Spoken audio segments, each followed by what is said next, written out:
அன்பு செல்லமே, இப்பொழுது இந்த பதிவை நீ கேட்டுக்கொண்டு இருக்கிறாய் என்றால் இது நிச்சயமாக உனக்கானதுதான். ஏனென்றால் எத்தனையோ முறை நான் உன்னிடம் பேச வந்திருக்கிறேன், ஆனால் நீயோ அதை காது கொடுத்து கேட்டது கிடையாதா?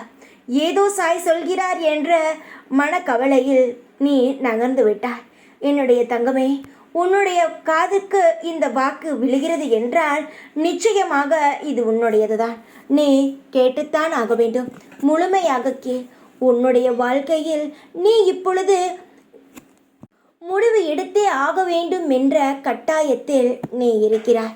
நீ இந்த முடிவு எடுத்தால்தான் உன் வாழ்க்கையில் நீ அடுத்த கட்டத்திற்கு நகர முடியும் என்ற சூழ்நிலையிலும் நீ வாழ்ந்து கொண்டு தான் இருக்கிறாய்.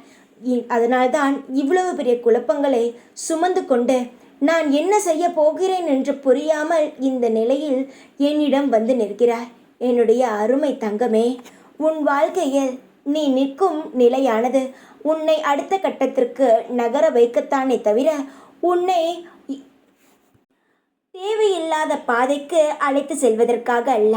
நீ என்ன நினைக்கிறாய்? நம் தவறான ஒரு முடிவை எடுத்துவிட்டோம் என்றால் நம் வாழ்க்கையில் திசை மாறிவிடுமோ என்று நினைக்கிறாய்.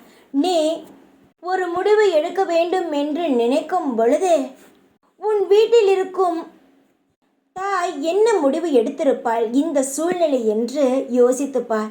நீ இப்பொழுது இருக்கும் சூழ்நிலையை உன் தாய் எப்படி கையாண்டிருப்பாய் என்பதை யோசித்தாலே நீ அந்த செயலில் இறங்கலாமா வேண்டாமா? உன்னுடைய தாயானவள் எப்படிப்பட்ட அந்த விஷயத்தை நகர்த்தியிருப்பாள் என்று யோசி. அவள் என்ன செய்திருப்பாள் என்று உனக்கு தோன்றுகிறது பார். அதன்படியே இப்பொழுது நீ முடிவெடுக்க வேண்டிய விஷயத்திற்கு முடிவை எடு. நான் சொல்வது உனக்கு புரிந்திருக்கும்.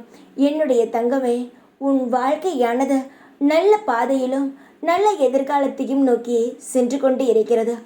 ஆனால் அதிலும் சிறு கீறல்கள், சில பிளவுகள் எல்லாம் விழுந்து கொண்டு இருக்கிறது. இதற்கெல்லாம் காரணம் நீ எப்பேற்பட்ட பாதைக்கு செல்ல போகிறாய் தெரியுமா? அதற்கான தடங்கல்கள் தான் இது. அதனால் நீ பெரிய விஷயமாக நினைத்து கவலைப்படாதே. உன்னை இந்த நிலையில் நிறுத்தி வைத்திருப்பது நான் தான். அதை பற்றியும் கவலைப்படாதே. உனக்கு நான் குழப்பத்தை கொடுத்தவனே அதற்கான தீர்வையும் கொடுப்பேன். அதற்கான வழியையும் நான் இந்த பதிவின் மூலமாக உனக்கு நான் சொல்லிவிட்டேன். உன்னுடைய தாயை நீ நினைத்து பார்த்தால் உன் வாழ்க்கையில் நடக்கும் அனைத்து குழப்பத்திற்கான விளைவுகளும் தெரியும். இப்பொழுது நின்று கொண்டிருக்கிறாய்ப்பா. முடிவு எடுக்க வேண்டும் என்ற கட்டாயம், அதற்கான முடிவும் உனக்கு கிடைக்கும். நீ எதை பற்றியும் கவலைப்படாதே. உனக்கான குழப்பத்திற்கான தீர்வானது நிச்சயமாக கிடைக்கும். வாழ்க்கையில் நீ யோசிக்கும் அளவுக்கு உன் வாழ்க்கையை நான் கெடுத்து விட மாட்டேன். இன்னும் நீ மேலும் மேலும் முன்னேறுவாய்.